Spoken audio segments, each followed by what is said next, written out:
मैं बहुत सौभाग्यशाली हूं और गर्वान्वित महसूस करता हूं, गर्व इस बात का कि जो प्रस्ताव न्याय पथ के नाम से कार्य समिति ने कल बनाया है वो आप सबके समक्ष हम लोग रख रहे हैं।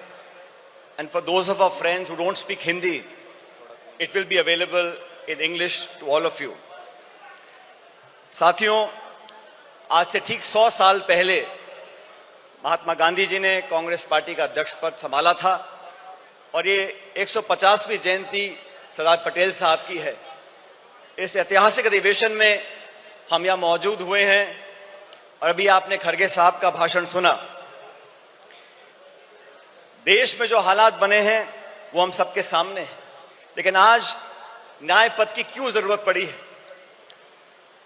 देश में जो सरकार काम कर रही है, पिछले 10 सालों में महंगाई, बेरोजगारी, आर्थिक असमानता, ध्रुवीकरण और क्रूरता की सारी हदें पार कर चुकी है और भारतीय राष्ट्रीय कांग्रेस अब नफरत, नकारात्मकता और निराशा के इस वातावरण को बदलकर न्याय और संघर्ष के रास्ते पर चलने के लिए प्रतिबद्ध है। कांग्रेस की रगों में कुर्बानी और राष्ट्रवाद भरा हुआ है, लेकिन कांग्रेस के लिए राष्ट्रवाद क्या है?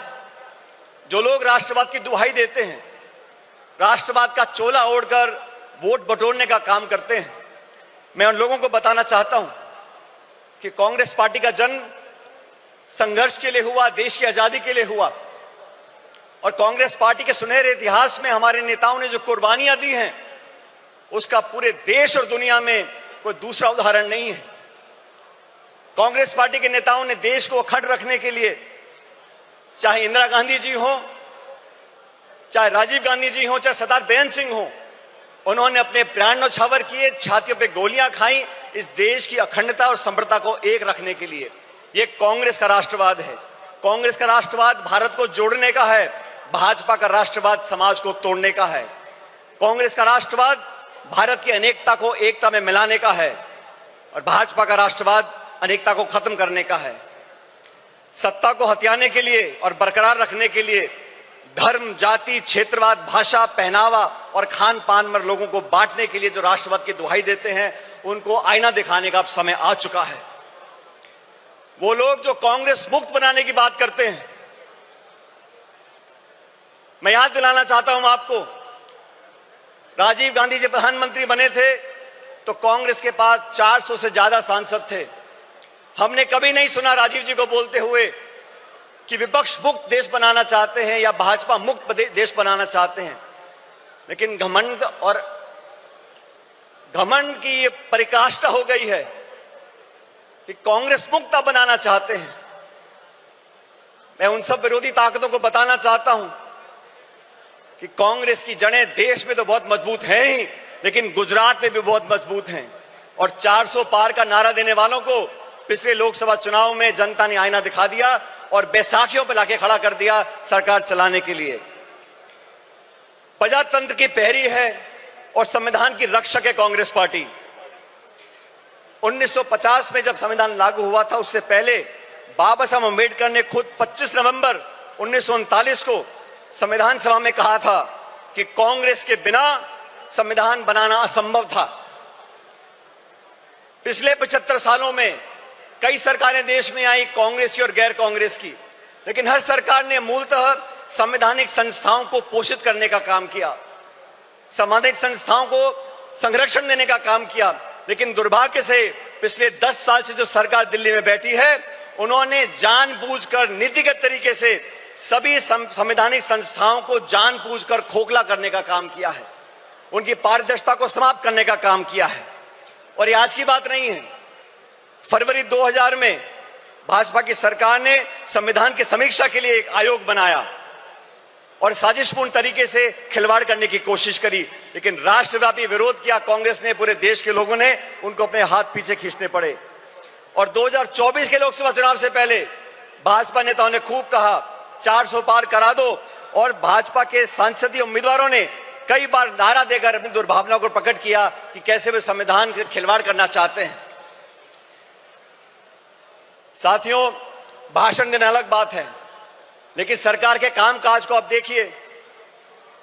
6 वर्ष पहले भाजपा सरकार ने सदन में कहा था कि जम्मू कश्मीर को पूर्ण दर्जा देंगे। सुप्रीम कोर्ट की कॉन्स्टिट्यूशन बेंच ने आदेशित किया कि आप जम्मू कश्मीर को पूरा दर्जा दो राज्य का, आज तक नहीं दिया। मणिपुर में क्या घट रहा हम देख रहे हैं, गृह युद्ध के हालात बने हुए हैं, बलात्कार हो रहा है, लूटपाट हो रही है, महामारी बची है, लेकिन ना तो प्रधानमंत्री जी को वहां जाने का समय है, ना उनकी इच्छा है। वो लोग जो संविधान की बात करते हैं और अपनी कार्यप्रणाली से संवैधानिक संस्थाओं का दुरुपयोग कर कर अपने राजनीतिक प्रतिद्वंदियों को आरोपी बनाने का काम करते हैं, उनका पर्दाफाश करने का समय आ गया है। कांग्रेस पार्टी ने, राहुल गांधी जी ने, खड़गे साहब ने लोकसभा चुनाव से पहले इंडिया अलायंस का गठबंधन किया। देश के सामने जो चुनौतियां थी उसका सामना करने के लिए समान दृष्टिकोण रखने वाले दलों को साथ लेकर आए थे और भविष्य में भी भाजपा सरकार को चुनौती देने के लिए संसद के अंदर और संसद के बाहर समय पड़ने पर तमाम हमारे इंडिया अलायंस के गठबंधन के साथियों के साथ हम चर्चा कर आगे बढ़ने का काम करेंगे। मैं धन्यवाद देना चाहता हूं राहुल गांधी जी का। सामाजिक न्याय की लड़ाई लड़ने का अगर रास्ता किसी ने दिखाया है तो राहुल जी ने दिखाया है। 1951 में जब सुप्रीम कोर्ट ने देश में आरक्षण को खत्म कर दिया था तो पंडित नेहरू जी की कांग्रेस सरकार थी जब वो अध्यादेश लेकर आए और संविधान में हमेशा के लिए आरक्षण का रास्ता परस्त कर दिया था। वो राजीव जी ने, इंदिरा जी ने उस रास्ते को अपनाया और मुझे खुशी है कि आज खड़गे साहब और राहुल जी ने ये बीड़ा उठाया है कि सामाजिक न्याय दिलाने की जिम्मेदारी अपने कंधों पर ली है। देश में बैकलॉग है, SC, ST, OBC महिलाओं पर जो अत्याचार और हो रहे हैं, लगातार 13% की वृद्धि उसके अंदर हो रही है। देश का सद्भाव, सर्वधर्म समभाव, आज जो टकराव पैदा किया गया है, भाई को भाई से लड़ाने की जो एक साजिश रची जा रही है, उसके खिलाफ हम सब कांग्रेसजनों को साथ खड़ा होना होगा। बिना संकोच के हमें कहना होगा, जैसा सरदार पटेल ने 1948 में जयपुर के अधिवेशन में कहा था कि कांग्रेस और कांग्रेस की सरकारें इस बात के लिए प्रतिबद्ध हैं कि भारत एक सच्चा धर्मनिरपेक्ष राज्य हो। हमारी अलग अलग पृष्ठभूमियां हैं, संस्कृति है, वेशभूषा है, खाना पीना है, भाषाएं हैं, लेकिन जो लोग उत्तर दक्षिण के राग में धर्म, जाति, गोत्र के नाम पर लोगों को बांटना चाहते हैं, उन लोगों से हमको सावधान रहना पड़ेगा। भारतीय राष्ट्रीय कांग्रेस प्रतिबद्ध है कि धार्मिक, भाषाई, जातिगत व क्षेत्रीय बंटवारे की सियासत को हम आखिरी दम तक लड़ते रहेंगे। देश को ना बंटने देंगे, ना बांटने वाली ताकतों को बढ़ने देंगे। हमारा वही नारा है, नफरत छोड़ो और भारत जोड़ो, जो नारा राहुल जी की यात्रा में हम सब लोगों ने बड़ी गुरजोर से कहा था। महिला अधिकार की बातें करते हैं, आदि आबादी और पूरा हक, ये कांग्रेस का संकल्प है। एनी बेसेंट से लेके सरोजिनी नायडू जी, नेली सेनगुप्ता जी, इंदिरा गांधी जी, सोनिया गांधी जी ने हमेशा महिलाओं के अधिकारों को पहली पंक्ति में लाने का काम किया है। पिछले एक दशक में महिला अत्याचार, शोषण, प्रताड़पन, अपराध इतने बढ़ गए हैं कि भारत मां की आत्मा पूर्णतः छलनी हो गई है। केंद्र की भाजपा सरकार के आदेश पर महिला पहलवान बेटियों को दिल्ली की सड़कों पर जो घसीटा गया, या मणिपुर में मां बहनों को सार्वजनिक तौर से निर्वस्त्र कर घुमाया गया,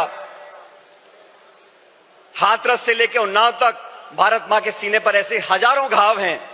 आए दिन देश की बेटियों के बारे में भाजपा के मुख्यमंत्री, केंद्रीय मंत्री और उनसे संबंधित संस्थाएं जिस प्रकार उनके पहनावे, आचरण, चरित्र, बाहर जाने के समय उनकी स्वतंत्रता, खान पीन व निर्णय लेने की क्षमता को लेकर लगातार आपत्ति उठाते रहते हैं, उसका हमको विरोध करना पड़ेगा। ये वो सरकार है जो किसानों का विरोध करती है। मुझे फक्र है कि हम उस पार्टी के कार्यकर्ता हैं जिसने संकल्प लिया है कि हम लोग किसानों का MSP पर एक कानूनी अधिकार जनता को देंगे और 50% से ऊपर समर्थन मूल्य किसान को मिलेगा। श्वेत क्रांति, हरित क्रांति, मिनिमम सपोर्ट प्राइस, ये सब कांग्रेस की सोच का परिणाम रहा। भाजपा ने तो 3 काले कानून लेकर आए, 16 महीने तक आंदोलन हुआ, 700 किसान शहादत हो गई उनकी, और फिर जाके भाजपा को अपने हाथ पीछे खींचने पड़े। आप सबको याद होगा साथियों, जमीन अधिग्रहण को लेकर राहुल गांधी जी ने भट्टा परसौल में एक आंदोलन किया था, तब कानून बना लैंड एक्विजिशन एक्ट का। उस भट्टा परसौल के आंदोलन के बाद से तमाम चंद उद्योगपति और भाजपा की सरकार ने मिलकर राहुल जी की छवि को धूमिल करने का काम किया था, और आज तक वो इस काम में लगे हुए हैं, क्योंकि गरीब की, किसान की, मजदूर की, अपेक्षित की आवाज उठाने का काम राहुल जी करते हैं, कांग्रेस पार्टी करती है।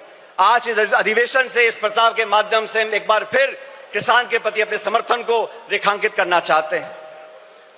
अर्थव्यवस्था की हम बात करें 2 मिनट के लिए।